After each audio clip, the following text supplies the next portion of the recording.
Hello my Battlefield friends and fans, we're back in Battlefield 1, the alpha that is, and today we're going to look at the Lewis gun, which is a light machine gun for the support class. I equipped the AR version here, which comes with a funky sight, which turned out to be pretty helpful. The name of the gun comes from its designer, Army Colonel Isaac Newton Lewis. Man, what a name, what a long name. He designed this gun in 1911 in the United States. The gun was nicknamed the Belgian Rattlesnake by the German forces who came up against the weapon in 1914. The Lewis was formally adopted as the standard issue British Army machine gun from the close of 1915. As a light automatic machine gun, it was considered the best and most reliable available at the time and was soon adapted to use both at sea by the Royal Navy and for use in the air by aircraft observers. With the advent of armored cars, the Lewis found a ready place and was similarly used both on tanks at the other end of the spectrum on motorcycles. So we don't really have any motorcycles. We have tanks, but we don't have any motorcycles, at least not here in the alpha. And I really wonder if that's going to be something they put in. I didn't see that in any trailer. I saw horses, that is, but I didn't see any motorcycles. But that'd be kind of cool if they brought motorcycles back, just like we had in Battlefield 3. So I just always loved riding those. It was always a problem in Battlefield 3 because of all the lock-on guns, but you know, they didn't have that back then. So we should be better off riding a motorcycle and actually surviving the ride. But anyway, back to the Lewis gun. The rate of fire is only 480, which is pretty noticeable when you shoot this gun.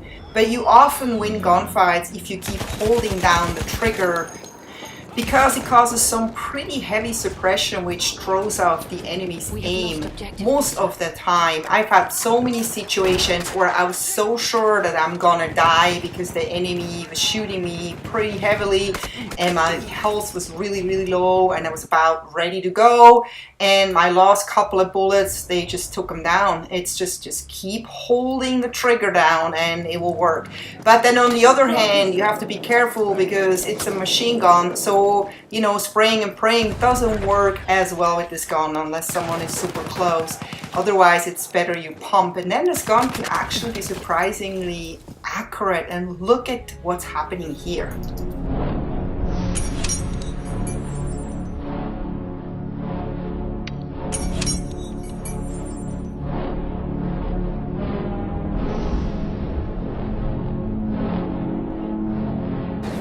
Yeah, those were 4 Tripwire kills, and I don't know how that happened.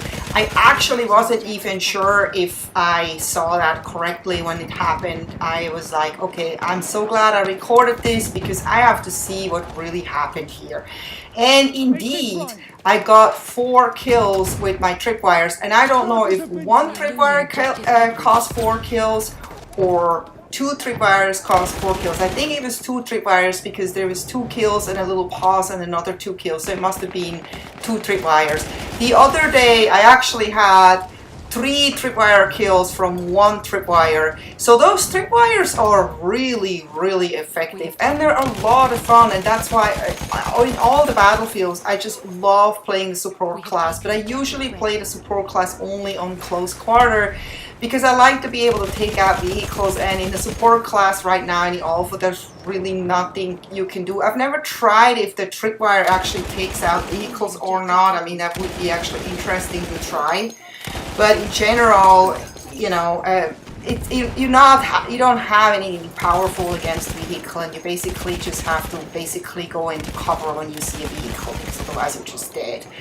And you know, people say the tanks are so overpowered right now, but it's really mainly because there is not much you can do about them, you know, and a lot of people just don't know what to do about it, or they don't have the right class. I see a lot of people playing as medic, but there also are a lot of assault people, so they should be able to take out the tanks. I see a lot of tanks being taken out, But I also see a lot of times that the enemy team has a tank and we're not doing anything about it. It's just nobody's doing anything about it. We just get killed over and over and over. And I don't usually have the right class, and I don't want to usually change because, you know, I'm trying out a new gun and I want to stick to it. So yeah, we're usually pretty doomed, but this is still the alpha and we're all just having fun, and nobody is concerned about any death kill ratios.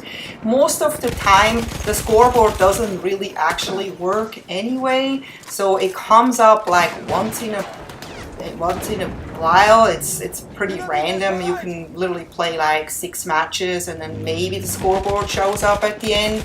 But a lot of times I was kind of curious to see how I did with all my Tripwire kills and so on and so forth, and I was just not able to see that the scoreboard didn't come up. Other times I had like 12, 13 kills, the scoreboard came up and it showed that I had 2 kills, and I was clearly had the video to prove that I had more than 10 kills. It's just really, really weird. So I don't think the scoreboard really works yet. I think it's just mainly been put there for us to give some feedback on the UI. That's the user interface, if you don't know what that means. Basically the design, you know, to see how it looks, and so we can give some feedback. And I'm not really sure, but I'm pretty sure the developers are fully aware that it doesn't work yet. But overall, just getting back to the Lewis gun, this gun takes a little bit getting used to because it's got a heavy recoil, but it's definitely very, very good gun, and I had a lot of fun. I will keep continuing using as long as we have access to the alpha. I hope you enjoyed this, and I hope to see you next time. Take care. Bye.